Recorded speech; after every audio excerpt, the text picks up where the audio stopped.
Hey guys, welcome back to the channel.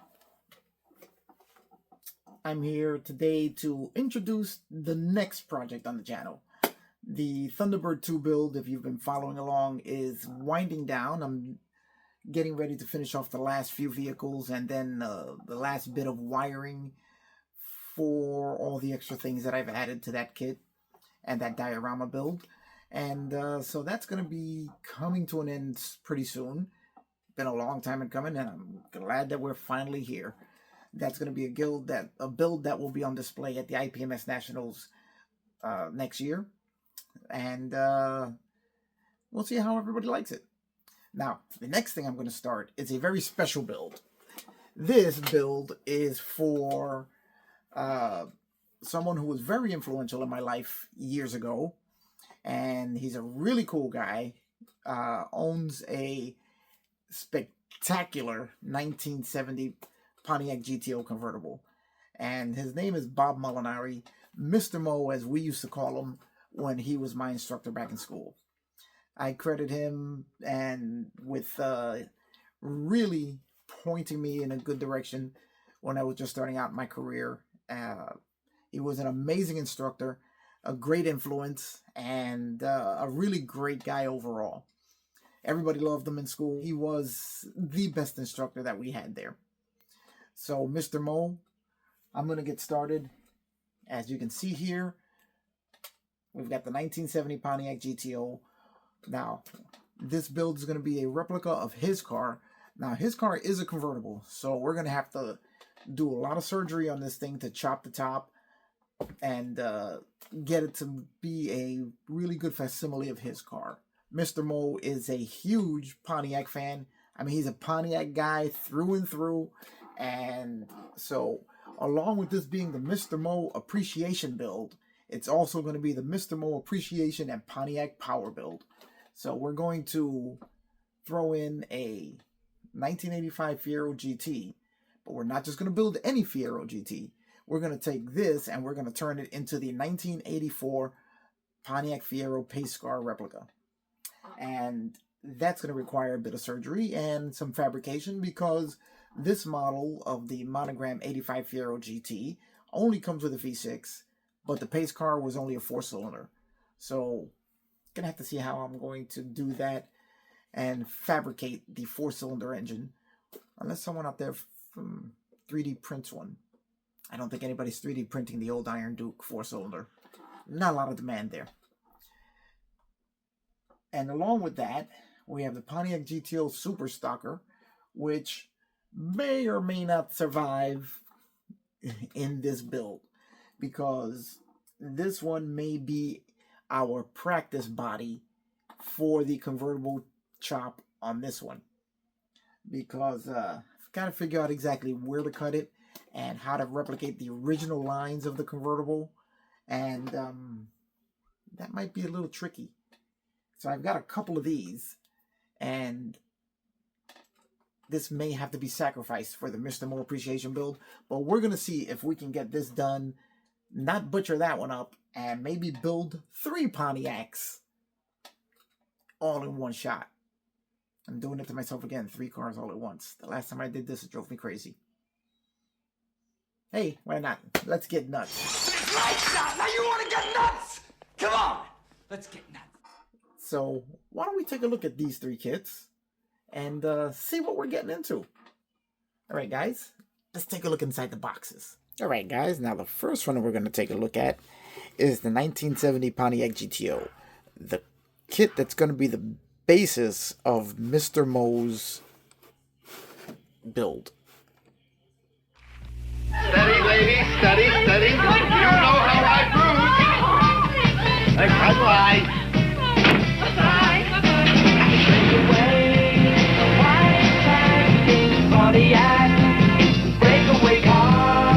Why didn't I learn how to sing? GTO! When you've got a Pontiac GTO with 350 horses doing that thing, who needs to sing? That's a breakaway. Okay, guys, and here we have the entire 1970 GTO kit laid out. Let's put our steering wheel right there. This is everything that comes in the box. Now, while not a super parts heavy kit, it does have quite a bit that you're gonna have to do. So it should make it a really fun build. So let's start looking over these parts, and we'll just take a look at what we got going on here. What kind of quality we were looking at back in whatever year this was made. Why don't we just look that up? This was in 1987. And we'll take a look at what MPC was doing back in 1987. The first thing we're going to want to look at is the body. So let me clear everything out of here, and we'll just go over it piece by piece, and we'll take a look at the quality of MPC back in 1987. Alright guys, this is the body of the 1970 GTO. And as you can see, there's quite a bit of flash on here. Wow. This is going to need a lot of cleanup. As you can see here, that fender line is very, very rough. Wow, look at that. Damn! And look at the wheel well openings. And we can look into the window openings. Wow, this is really not a clean, smooth molding. Although if we look at this side, you can see that this side is much cleaner.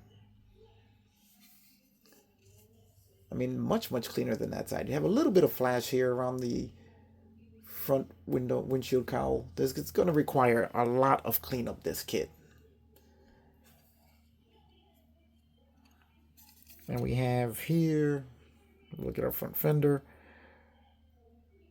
We do have what appears to be our marker lights here. Not really our GTO emblems there. You can see that. I mean, it appears to be a nice representation of the body, but you can see here, if we weren't going to make this a convertible, wow, look at that B-pillar. Wow, this is going to require a lot of work. This should be fun. But this is kind of representative of MPC in the late 80s, early 90s. Looks like the tooling was quite a bit worn out on this kit when it was made. But that's just part of the challenge of working on some of these older vintage kits. A lot of people look at that as negative. I do not. I just consider it part of the fun and more entertainment value. And as it gives me more to do. Sure, the newer kits are a lot easier and not anywhere near as badly molded as this, but the entertainment value, I find, is much greater on these types of vintage kits than they are on the new kits. I mean, the new kits, like Tamiya, for instance, I love Tamiya kits, love their subject matter, love the quality of their kits, but they kind of sometimes almost fall together, which means that you'll be in and out of that kit in a quarter of the time it takes you to work on something like this. And by the time you're done with something like this where you have to clean up every line, you'll know every inch of the body of this car.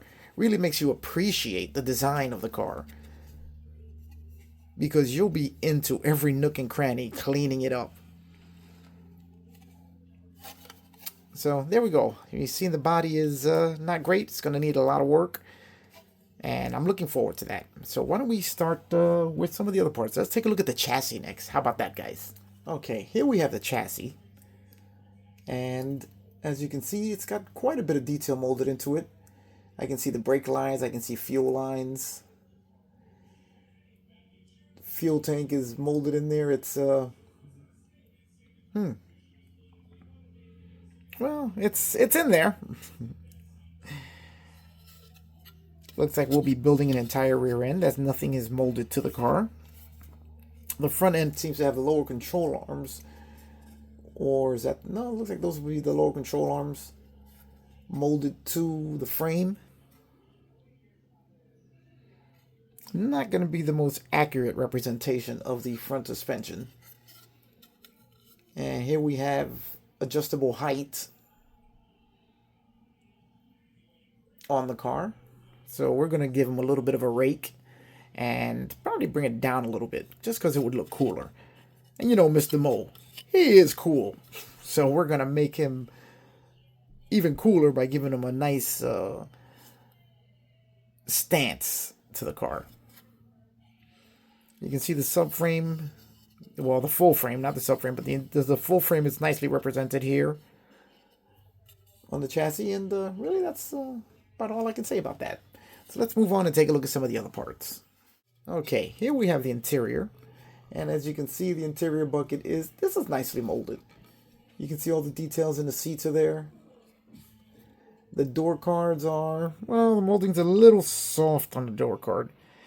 And the armrest is just barely there, so it looks like we'll be making the armrest for this car. Astronauts report it feels good. T-minus 25 seconds.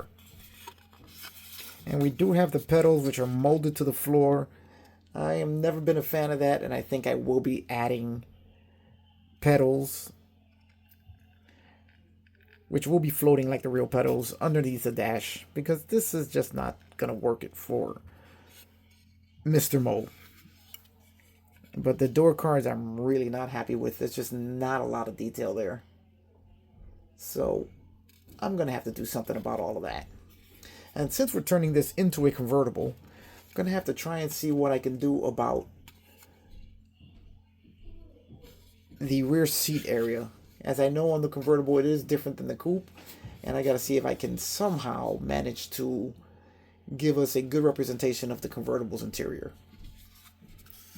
And right here we also have the dashboard.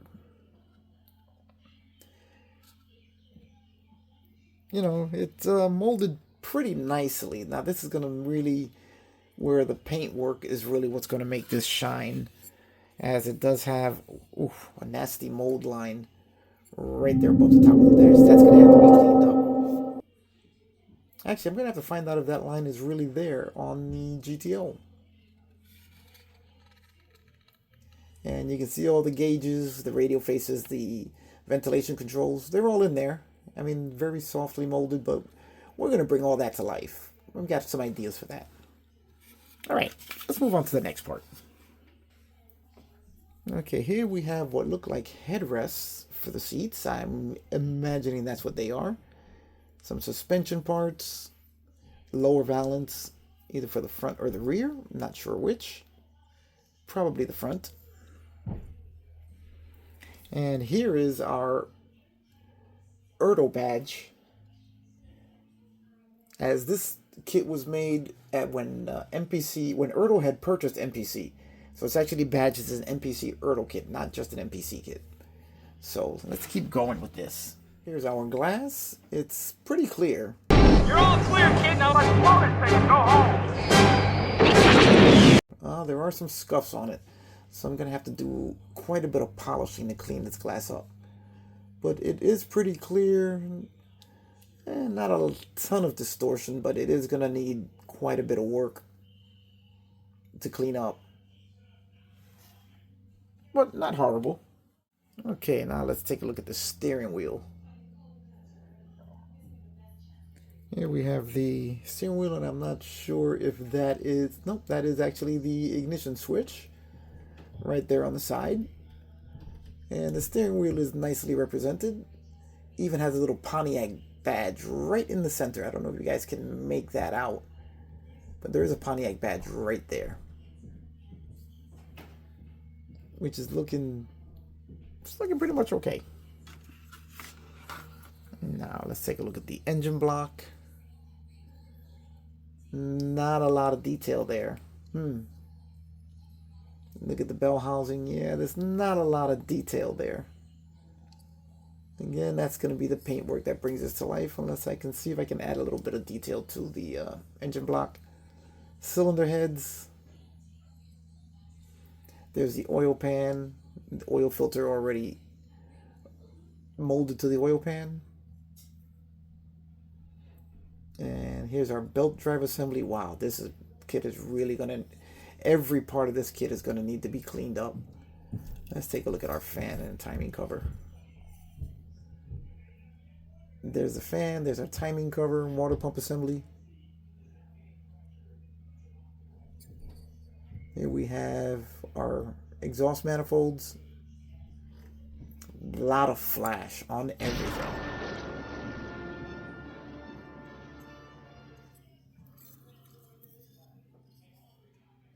And here's our radiator. Not really sure what those are, but there is something molded there. Not really sure what that is though. Guess we'll find out. And the racing seats for the custom version, as this is a 2-in-1 kit. Seat belts molded to the seats. Those actually aren't too bad once you clean all the flash up. I'm also the Flash. You're also the what? The Flash? The Flash? The Flash? All right, some exhaust pipes. We have some of our inner wheels. Okay, let's move on to the next part.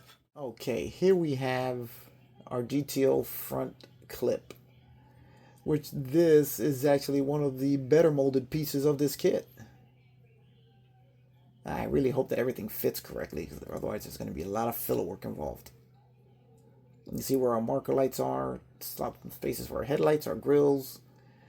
I'm not really sure if those lower grill openings are supposed to be open or closed. I'm going to have to check that, because I may have to open those up. And here we have our stock seats, which are the ones that we will be using. And again, you can see that they're going to require quite a bit of cleanup.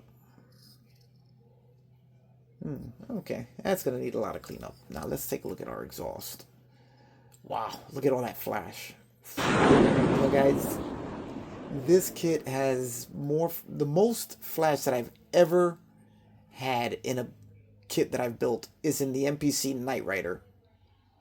And that had a ton of flash everywhere. Some parts were more flash than part. And this is pretty close to that. Requires a lot of cleanup. So this is going to be fun to get back into. I'm going to have to take a before and after picture on this. Okay, now let's keep moving along and take a look at what else we have here. Okay, and here we have our custom hood.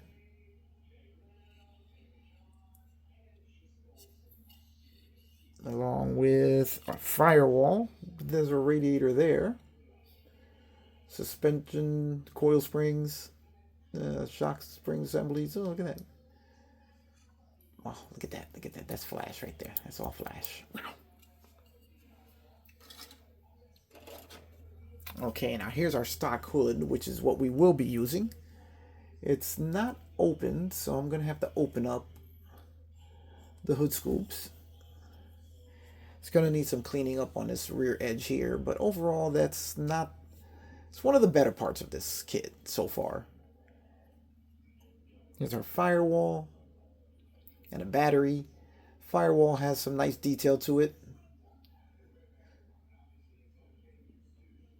So we may be removing all of that and adding wiring harnesses to it. Maybe, maybe not. We'll see. We'll see how much of that is going to be visible. Here's the battery.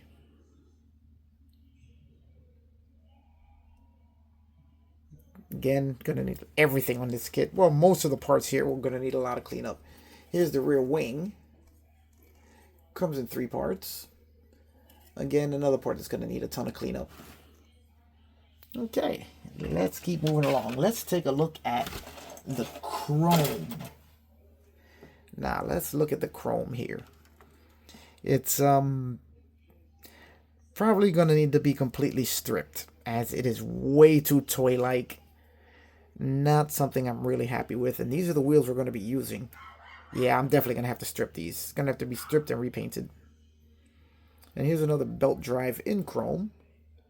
Probably for the custom version of the car. Exhaust headers, but this is all for the custom stuff. Probably won't be using many of these parts at all. That's that intake manifold. That looks pretty cool. Oh, here's a gauge cluster. So yeah, we probably won't be using much of this at all. Here's our grill insert with our headlights. That actually looks kind of cool. Our rear bumper. And so it doesn't look bad, but really it's going to need a lot of cleanup. And at that point, we may as well just re-chrome it for a little more of a realistic look. There's our center console cover. Let's look at our tires now. These are the tires that we will be using. And again, they're going to need a lot of work. Not much in the way of tread, but they are Goodyears, but they have, wow, they all have this ridge.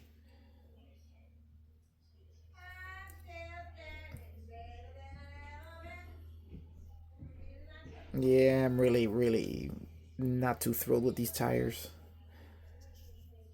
I'm gonna have to do a lot of cleanup on them, but if I can find another set that I like better, then Mr. Mo will be getting some new tires. I have to check my stash.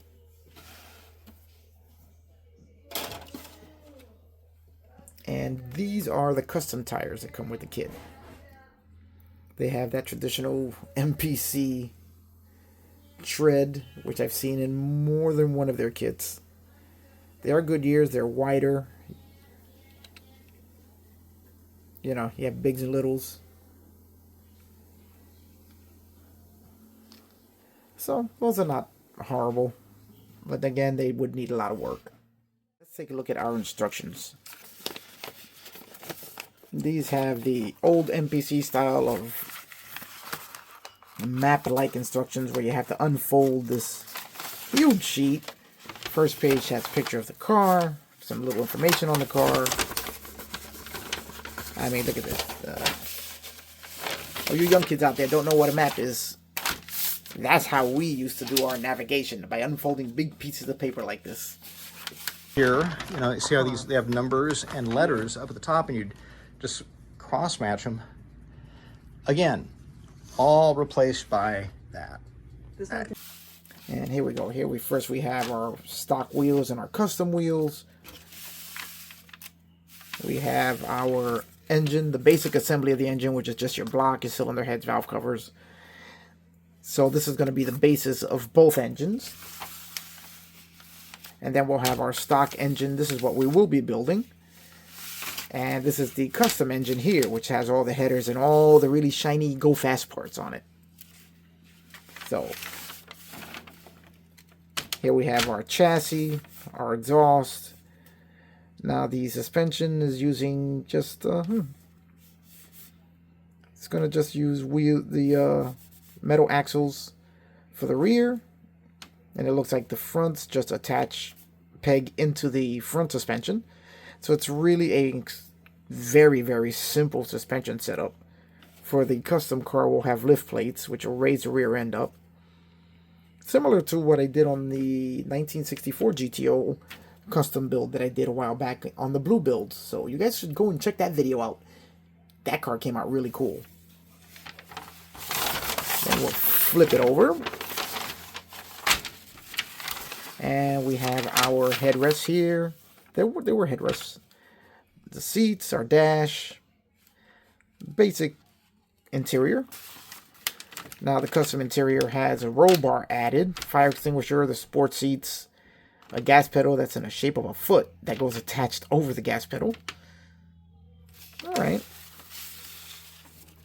Then our body and interior tub assembly. We have our glass, our radiator, battery.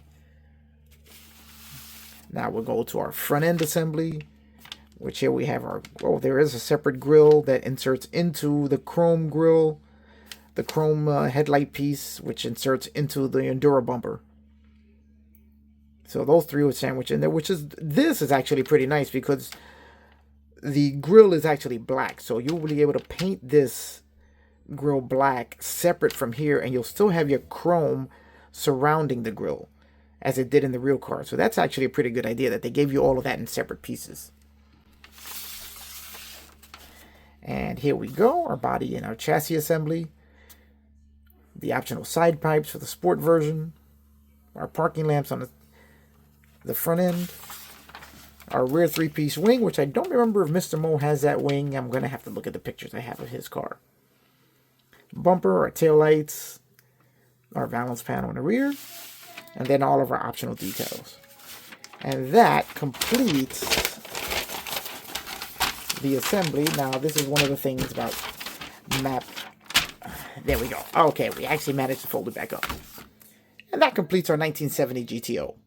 So let's take a look at the superstocker now. And I'll give you a little bit of information about the superstocker kit, which is really interesting and ties directly back to this kit. Okay, guys, now we're going to take a look at the second car in our Mr. Mo Appreciation Pontiac Performance build. I gotta find a shorter name for this. Okay, anyway. We're going to be doing a Pontiac GTO Superstocker right along with the 1970 GTO. Now, remember earlier when I said that there was a connection to this kit to the 70 GTO? Well, I'm going to show you what that is, and I'll explain it as we go along. So this is a new release. I think this was from 2021, I do believe, if I have that right. And it is a retooling of an old kit. Now, what that means is that they took the old kit, they modified the tool in order to create this kit. And I'll give you two guesses as to what that old kit was. Alright, did you guys make your guesses? Yeah, well, it wasn't really that difficult. The 1970 Pontiac GTO is what they modified in order to make this kit. Now, what that means is that the tooling for the 1970 GTO no longer exists in its stock form, and we will probably never see that kit again, as this is what it has become. So let's take a look at this and see what's inside. Alright guys, now, the one way you know that this is a modern kit and not an old MPC kit from the 80s is that we have separate bags for all of our components. Our major styrene is in two large bags here. Our chrome is in a separate bag. Our glass in a separate bag. And our tires in another bag. Even the body was in a separate bag. And that's really great because it helps to protect all of these pieces while they're in the box. Keeps the glass from getting all scratched up. Also keeps the tires from burning into the plastic the way they would do. You guys remember that from the 80s? You'd open up a box that's been sitting for quite a while and all of a sudden you'd find a tire had melted into the glass. I've had that happen to me a few times. Speaking of tires, these are pretty cool. They got pad printed Goodyear logos on them. This is actually pretty neat. So there's a bunch of new stuff in this kit, so let's just start taking a look at it. Okay, the first thing we're going to start with, just like we did with the other kit, is looking at the body. And as we look at the body, you can see that, yeah, there's a lot of the 70 GTO in this. And why is that? That's because this is the 70 GTO. You can see it's got the exact same shape of the windows here. The same mold lines coming across here, which causes a little sharp edge here. It's got the same overly exaggerated sharpness on the front fender here. But here they've molded the front end as part of the body. And they've also modified it as they've sealed up the headlights and the turn signals, as this is not a street car, it's a race car. So it doesn't really need all of that. They've added this molding here, which looks almost like it's got rivets in it, probably to seal the doors. Sealed off the door handle. Put pins where the wing would attach. Put a one big hole in here for the, I guess I'm gonna guess it's for the exhaust to come out, as this thing does have a crazy exhaust system. You can see it's got a bit of flash in it. Not as bad as the other car, but it's still there and it's still going to need quite a bit of cleanup. So as you can see, this is still obviously a 70 GTO, but it's been so extensively modified that this will never be able to be converted into a stock GTO. There's just way too much these opened wheel arches. I mean, they're just way more exaggerated than on the stock car. So overall, it's not a bad mold. I mean, it's cleaner than the 70 GTO, but it's not exactly perfect. And we're looking at, here we go, 1970 GTO using the license and the 2021 round 2 kit. So this one is from 2021, this particular version of this kit. And oh, it's a copyright is. This one has a date of 3/9/2022 stamped on the inside. So they did clean up the molds a little bit. They altered it a lot, and this is what we have left. That and this is made in China, where the other one was in the good old days when we actually used to make things here in the good old US of A. So that's that. Now let's take a look at what else is in this kit. All right, now as I'm looking at it, all the parts in this kit, it does seem to be, the detailing is much better in this version of the kit than it is in the 1970 GTO. For instance, we actually have a rear differential here, which is, you can see that this is a newer mold here. It's very crisp, very clean. Actually is really nice looking piece. We have the 2 halves here. We have a bit of a firewall here. We have I'm not really sure what that is here. Let's take a look at the engine components. Here the block, the engine is actually much nicer than what's in the GTO kit. And you can see the transmission has much more detail than it did in that kit. Now, while the block is still kind of sparse in the detail department, you can see it's got a little bit of texturing. And you have a bit of detail in it there. And the transmission, also not horrible. Does have a bit of detail there. And here. Now let's take a look at there's the belt drive system, not bad. And here's our timing cover and water pump. Very simple, but not bad. Our valve cover, not our valve covers, our heads, intake, air cleaner. There's a battery there. The battery looks almost the same as what was in the 70 GTO. We have a roll cage, which is an addition to this kit. So I've got a feeling that most of what's on this particular tree is a new addition to the kit. Here we have a few more bits and pieces. Now there's a lot of flash here. This looks like it might be part of the dashboard. Yeah, there's a lot of cleaning up that's going to be needed here. And here we have the wheels, which they're not bad. They're going to need to be cleaned up a bit, but they're not bad. That one in there in particular is really nice. So those are not horrible. Let's take a look at the radiator assembly here. Quite a bit of detail in that. But it is also going to have to be cleaned up, as even in this newer version of the kit, there's still quite a bit of flash and quite a bit of roughness to it.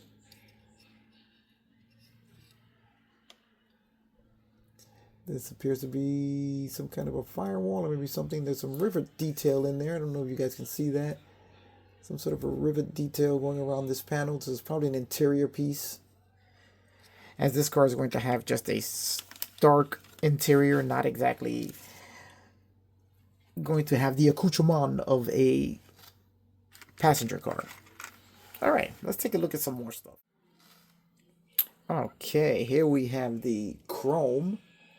And again, as you can see, the casting is still very, very rough here. Here's the rear bumper. I think it's the rear bumper. There's a shifter, a fuel cap it looks like, and that might be a distributor maybe, I'm not really sure. So yeah, this is going to require some stripping and re-chroming to clean that up a bit. Now the glass, never took the glass out of the package, but it does seem to be pretty clear. The cloudiness is from the plastic itself. But I'm not seeing a lot of distortion in there, so it doesn't look too bad. Alright, let's move on to the next couple of parts. Alright, here we have the chassis, which comes in 2 pieces. As this is one of those kits where you have to build up the chassis.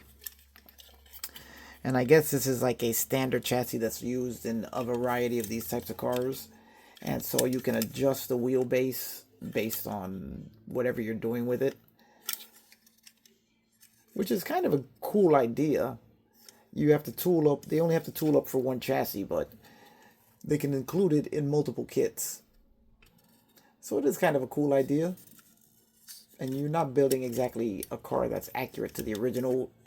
It is a superstocker. It is a modified race car type of thing here. So not really sure how it goes together, but that's actually pretty cool. You can see some interesting detail underneath there. There's some riveting there.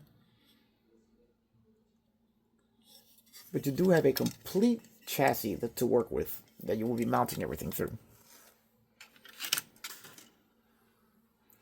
Here we just have a bunch of roll cage parts, which I don't usually build these types of cars, but the detail work can get really, really interesting in this as you're putting the roll cage together, and there's just a lot to do.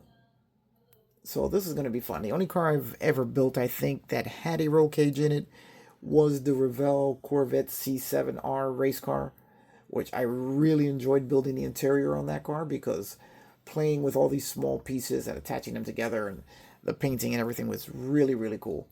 A really fun experience. All right, now this is this crazy header design that this kit has, these exhaust manifolds. Gonna need a lot of cleaning up, but this should be interesting to put together. Not really sure what those are. Here we have, look like suspension springs. Not really sure what that is. More springs. Here's our steering linkage, and here's our race seat. There's only one seat in this car. That looks like an engine fan. That might be a carburetor, maybe. There's our oil pan, and I'm not really sure what that other part is next to it. Okay, and here we have a bunch of small linkages of some kind to do something. I'm not really sure what those are. Those look like shocks. These might be steering assemblies. They might be spindles. I wonder if this car is going to have opposable steering. This is the rest of our exhaust, I think. And not really sure what that is. Here's our battery. Another battery. And here is, not really sure what that is. Just a bunch of stuff here. I'm not really sure what all of this stuff is. Oh, that looks like it's for the drive shaft. And here we have another part. Looks like the lower valance or something. So far, this is going to be a much more parts heavy kit than the 1970 car. So let's take a look at the instructions next.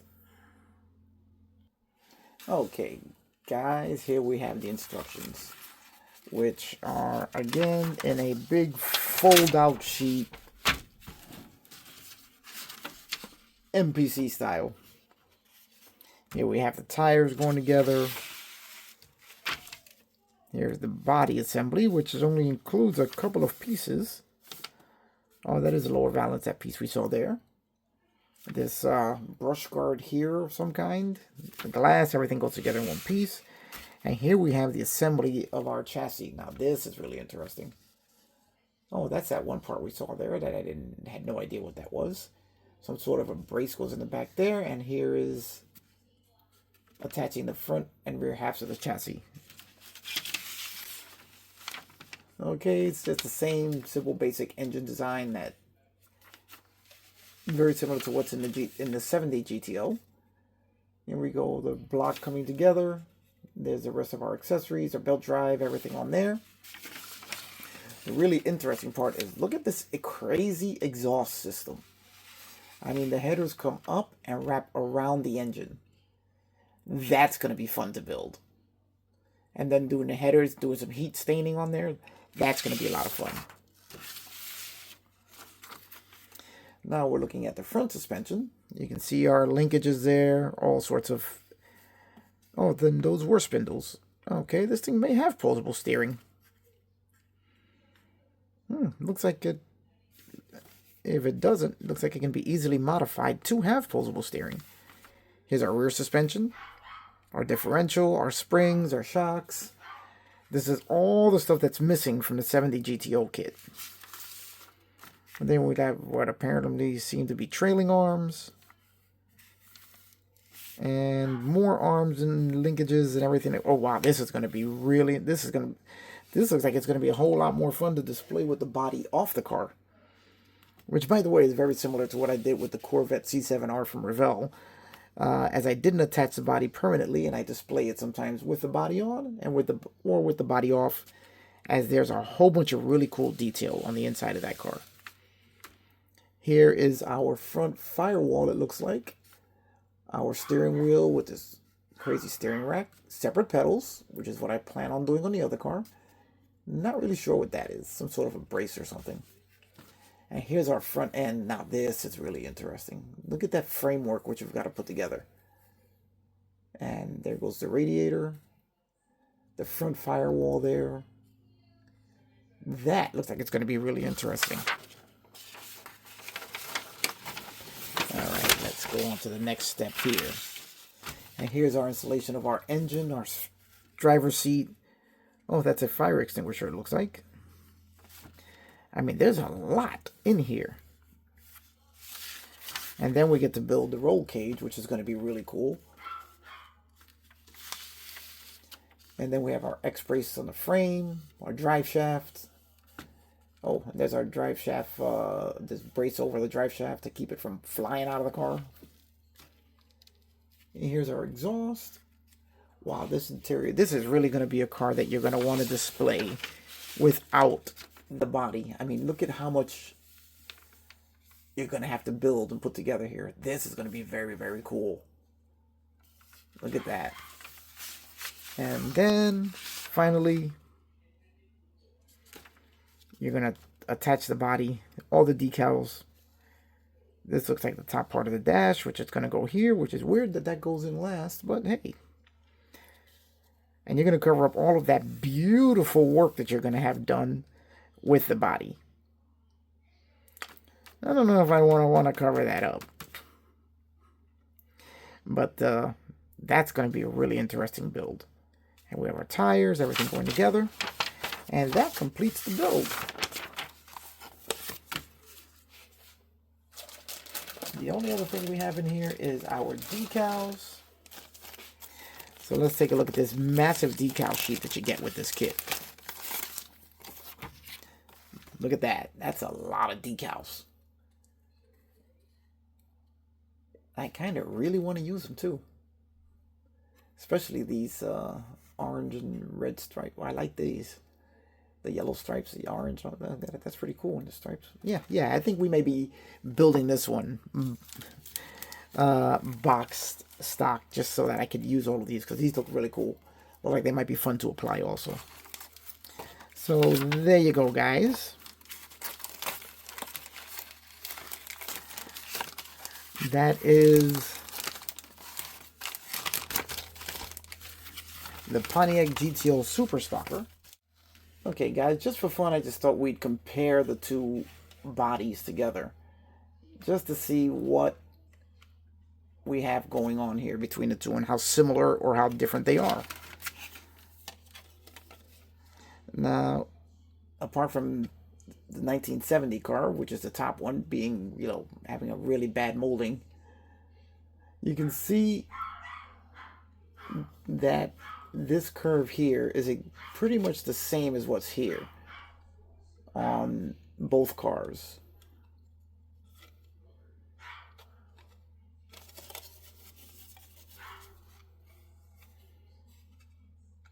The wheelbase is basically the same, except for the superstocker has larger wheel well openings.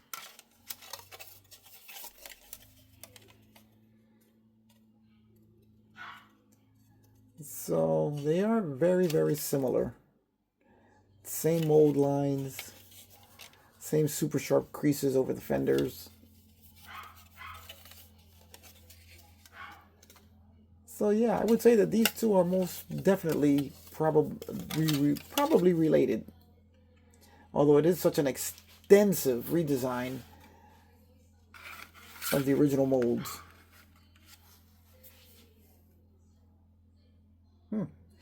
That is very interesting. We're going to have to do some looking up on ScaleMates and see if there's any more info about this on there. Okay, guys, the next part of this triple build is going to be the 85 Fiero GT. Now, I'm not really going to go into everything in this one, as I've done that before on this channel a couple of times already. And if you want to see everything that's in here, just check out one of my other videos, and you'll see everything that comes in the kit as I go through it the same way I did with the two GTOs here. And it's a lot of really cool stuff. This is a really, really nice kit. Now, the reason I have two of them here is because I want to show you guys something. This is the original release in 1980, from 1984 to 85. This is the re-release from 2004, if I remember correctly.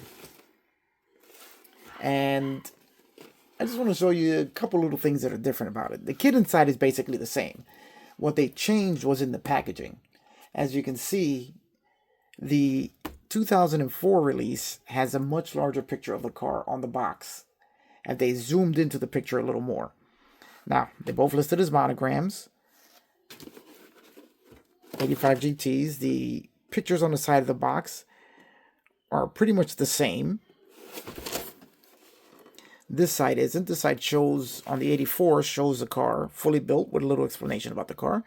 This one just has the 85 GT with a little story about the car.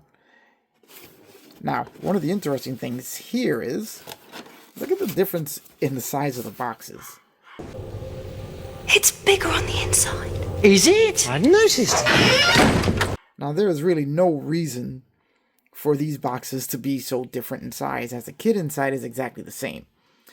The only thing that I find that might be a reason is that at this point in 2004, Monogram was just making everything, all their boxes the same size, and it was just easier to just put it into boxes they already had ready, as opposed to making a smaller box for it.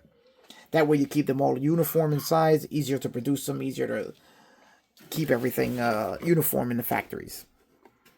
Now, the only difference inside the kit is the instructions and the color of the plastic. As this is a 2004 kit in this dark red, and if I can get this one open,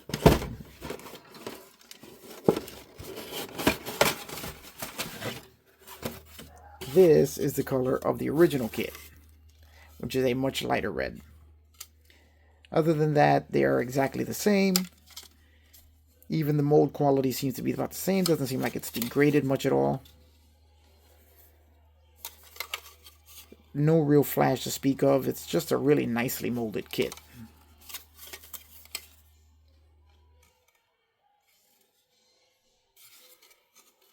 So since they're pretty much the same, I'm not going to go into everything in here. What I did want to show you guys was the difference in the instructions, which that I find interesting. Now, this kit was sent to me by my buddies in Puerto Rico and the Puerto Rican Fiero Club, this one here. So we're going to dedicate that part of the build to them.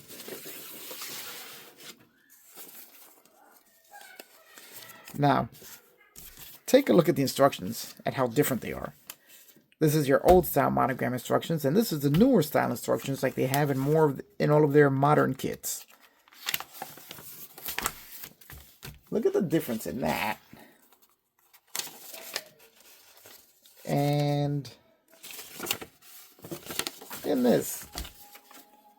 don't know why, but I find this is the kind of stuff that I really find interesting, and how things have changed over the years. You know, in 2004, you got this nice instruction manual. You know, that pretty much took you through the whole assembly procedure. And with larger, clearer images, everything is labeled. All the parts are labeled. But the images are much larger, much clearer, much easier to see. But they are the same images that were used in the previous original version of the kit. Now, if you look at the original instructions, and if we can open these up, you can see how much smaller and how much more compact the instructions are. They basically fit everything that they put into 4 pages onto one sheet, front and back. Let's just take a look at the engine assembly here.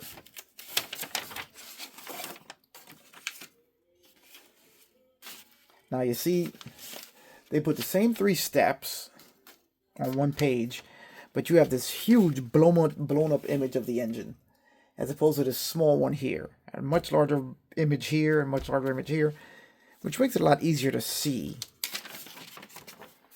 everything that's going together. And they've broken up the assemblies and everything into sub-assemblies, which is your engine assembly, your rear chassis assembly, front chassis assembly, interior, body, and rear body assembly. So they've broken it up into those subsections in the instruction booklet, whereas in the original one, it's just a straight carrying you through the entire installation of all the parts. And again, they did all of this using the original images, except for the final assembly here, which gives you an entire page here, as opposed to one small little corner of the page there. The other half of this is on this page. So it's pretty cool that you get the much larger assembly manual. I mean, basically, you could use this one for assembling any 85 Fiero GT because, as I said, the kits are identical. Nothing different between the two. But the packaging, the instruction manual, and the decals are pretty much the same. I mean, there wasn't much in the way of decals in this kit to begin with. Basically, it just came with a couple of license plates and a GT emblem for the sail panels. And that was pretty much it. But that's going to be the last member of this Mr. Mo's Pontiac Performance build. That sounds a little better, I think. Yeah, that's Mr. Mo Appreciation Pontiac Performance build. I think that's what I'm going to call it. If I come up with a shorter title, I'll let you guys know. So that's going to be it, guys. That's our first episode in this multi-car build, which is probably going to drive me as crazy as the last time I did a multi-car build like this. So I guess I'm going to see you guys on the next one. Remember, don't forget to like, don't forget to subscribe, don't forget to hit that notification bell, leave comments. Let me know what you guys think of this. And just hit that subscription. I'm trying to get the channel to grow. I would really love it if we could hit 2,000 before the end of the year. Don't know if it's going to happen. We're at 1,700 right now, which I love you guys for, because you guys are really supporting me in this, and it just makes me want to do it even more. So anyway, that's enough of that pitch. And remember, subscriptions are free. Just hit that button and you don't have anything to lose. So I guess I'll see you guys on the next one.